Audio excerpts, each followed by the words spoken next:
Hey guys, Solar here, back in with another edition of Flashback Fridays, and what I have for you today is the Hasbro Marvel Legends Spider-Man Retro Series Spider-Man. That's right, your boy finally got his hands on a retro Spidey. And before we get into the meat and taters of this review, since I no longer have the packaging for this figure, I would first of all like to say that this review right here is brought to you in part by my good buddy Evil Villain.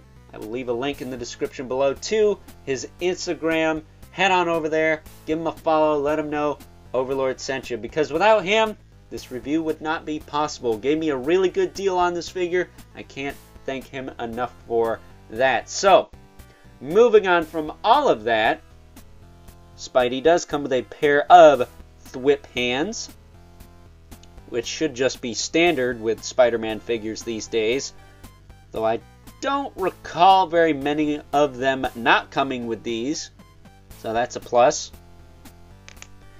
And a pair of, oh no, excuse me, he comes with literally the same exact head again.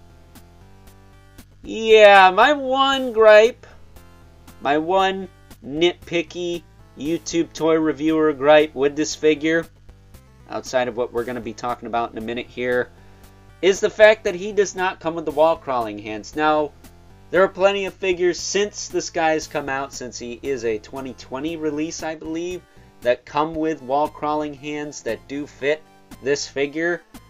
The fact that it's not a standard for Spider-Man figures to come with all 6 hands is flat up unacceptable to me. Granted, this guy came out before Hasbro raised their prices not once, not twice, but 3 times over the course of 12 months. The fact that they are still pulling that crap now, unacceptable. All 3 sets of hands, it's Spider-Man, it's what we want, and it's what you better give us. So taking a closer look at good old Spider-Man here. Very Ditko-esque. I love that about this figure. And I also missed out on that animated Spider-Man. That's a Walmart exclusive. So first and foremost, if anyone can hook your boy up with that, I would be much appreciated. And be your best friend.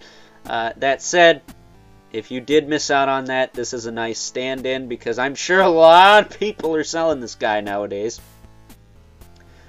That said, as far as the articulation is concerned, we have actually low-key talked about this figure in the past.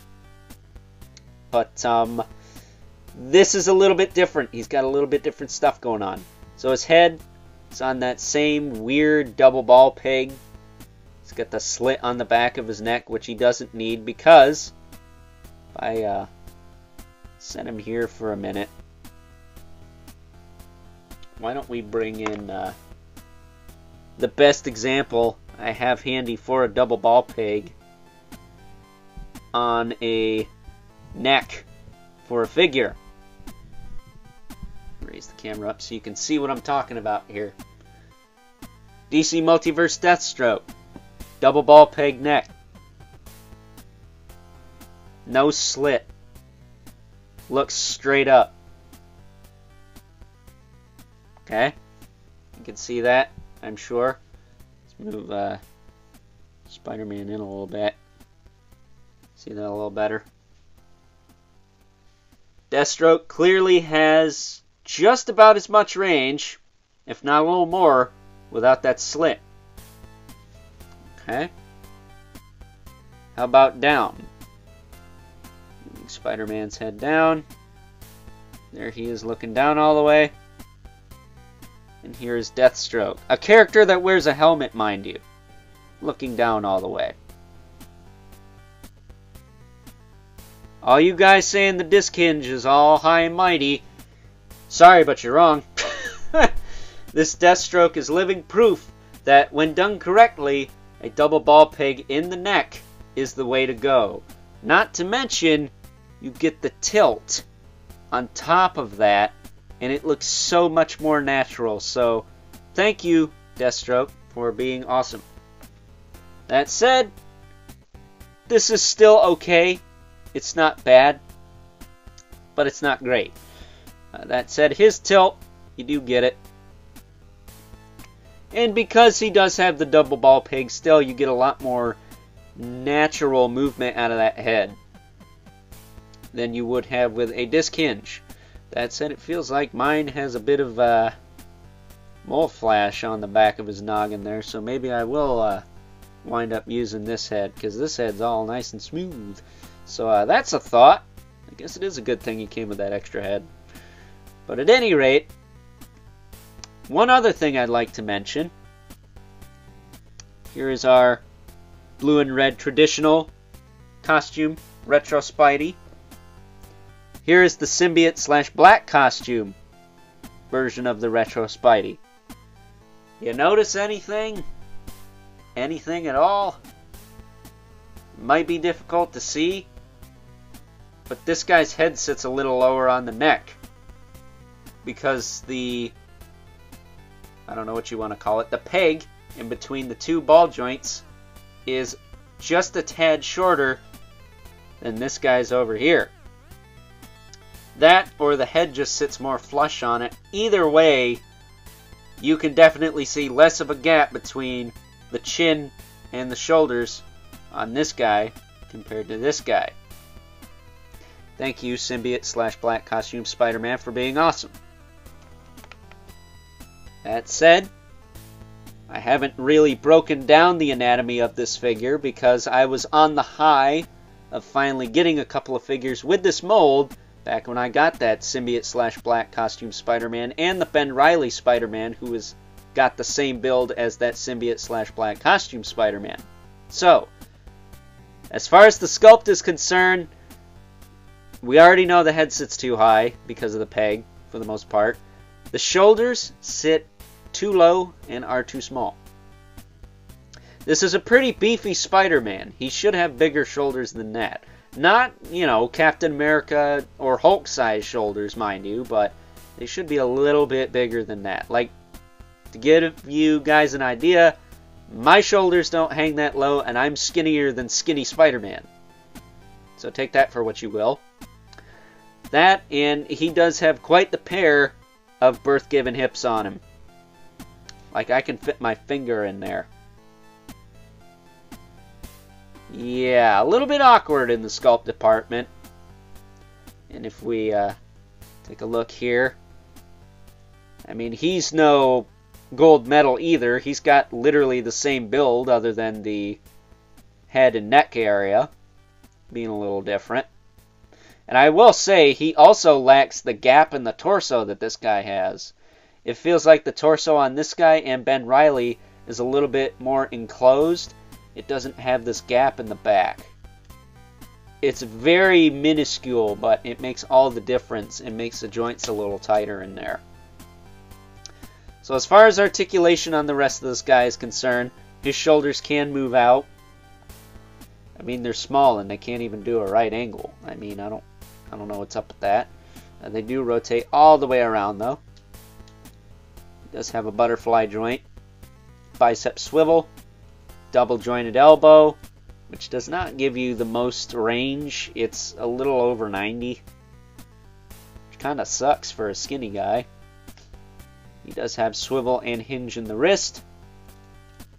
His torso can rotate around, is quite loose compared to the symbiote / black costume Spider-Man and Ben Reilly. Let me actually check his. So we got him here. Spread his arms out. Yeah, that feels like it's got notches. It does. It's got like ratchets in there. So I don't know if that's just a fluke with mine or what, but his torso is significantly looser than that of the Ben Reilly or symbiote / black costume Spider-Man. That said, you do get a little bit of crunch up here. Not a ton. And it does look kind of flat here. So it would have been nice if it went up into the torso a little bit more, because you'd still get that range, but it wouldn't look like he has a shelf sticking out of his back or his belly here. You can get a little bit of tilt out of it. But I'm going to be honest with you, I'm not a fan of diaphragm joints on Spider-Man because his costume could get broken up just by doing this, which ultimately some of you are going to want to do. So I just kind of prefer to leave it like this and try to move it as minimal as possible. That said, he does have a nice tight ab crunch down here. It does click forward and back. That said, if they were to reverse this and give him like a rubber diaper with the hips not on these drop down joints here, I think we'd be getting somewhere with that. I think that would allow for the maximum amount of posability you would want out of a Spider-Man while also keeping the aesthetic relatively clean. It's not going to be perfect. It's an action figure. I get it. But it would be a little better than what we have right now. That said, speaking of the hips, they can kick out, back down. They are on that drop down hip I'm not really a fan of. More or less with G.I. Joes, but on this guy they don't really add much. He doesn't kick out to the side perfectly. The Cyborg Spider-Man, I think, is the best Spider-Man we got that can do the splits. It's kind of insulting. They didn't just go with that torso design or something like that, because yeah, it has the waist cut, but it doesn't break the pattern up nearly as much because it's around the belt and not the midsection. That said, he can kick up. Pretty good. Down. He's got a thigh cut. Double knee. I think you get enough out of that. He's got a boot cut, which is fine. Means we don't have to deal with blue paint or red paint on different color plastic. And the colors can match a little better. And he also has a hinge in the foot. Bend back and forward. Rocker. He's got peg holes at the bottom of the feet. His feet seem a little large, but I can let that slide because he doesn't fall down all the time. I prefer my figures to stand. That said, I think the legs are pretty well proportioned. I think the upper leg is longer than the lower leg and the foot combined. Could maybe be a tad longer, but I think it's good enough. So, that is Retro Spidey. Relatively clean paint on the lines, too. But, yeah, not a perfect figure at all. But, despite its flaws, I still love this figure. I like this figure quite a bit. I like messing with it, playing around with it, you know. I mean, that's the point, but I can be Mr. Nitpicky toy review guy all day long, but at the end of the day, I still like what I like, and I like this figure, man. Not to mention, I don't think what I'm doing here is nitpicking per se. I think if I was nitpicking the web lines, like, oh, this is off by a millimeter, that's nitpicking to me, but to each their own, I guess. But with that being said, let's now move on and take a look at some size comparisons. First up, here's our Retro Spider-Man alongside a couple of my favorite villains from his respected Rogues Gallery, the Retro Green Goblin and Hasbro PulseCon exclusive animated style Venom. And next to good old Eddie Brock, I think this version of Peter Parker scales quite nicely. I like this quite a bit. But next to Norman Osborn, what is going on here? I mean, I'm not opposed to having a taller Spider-Man by any means, but Peter Parker should not be taller than his villains. It makes them come off as less intimidating, which is just kind of lame in my opinion. And last, but certainly not least, we have our two regulars, the Mythic Legion's Brother Mandibulus, Living Spawn, who as usual, towers over everyone. But having good old Al Simmons here makes me really want an updated McFarlane-style Spider-Man. Who else is down for that? If you're not, well then, I don't know, you lose some cool points in my opinion. So that being said, time to wrap things up, some final thoughts. Overall, and before I wrap this up, let me make one thing perfectly clear for all you guys out there who think I'm only here to dog on Hasbro and the Marvel Legends line as a whole, because I do not, by any means, hate this figure. In fact, I actually quite enjoy this figure. I enjoy messing around with it. I enjoy playing with it. I enjoy posing it as it was intended. But at the end of the day, this is still a review, and I wouldn't be doing my job if I didn't give you guys my full-on honest opinion about anything I am reviewing. And this guy is no exception to that rule, because in my opinion, this is not the most definitive version of good old Spider-Man we have in the Marvel Legends line from the fine folks over at Hasbro, at least, because let's face it, it does not scale well with Spider-Man's Rogues Gallery. He is much too tall for that. The sculpt and anatomy on this thing is literally all over the place. The head sits too high, the shoulders sit too low and are too small, and to be honest with you, he does have quite the pair of birth-given hips on him. But at the end of the day, I do still really love this figure, and I know a lot of other people do too.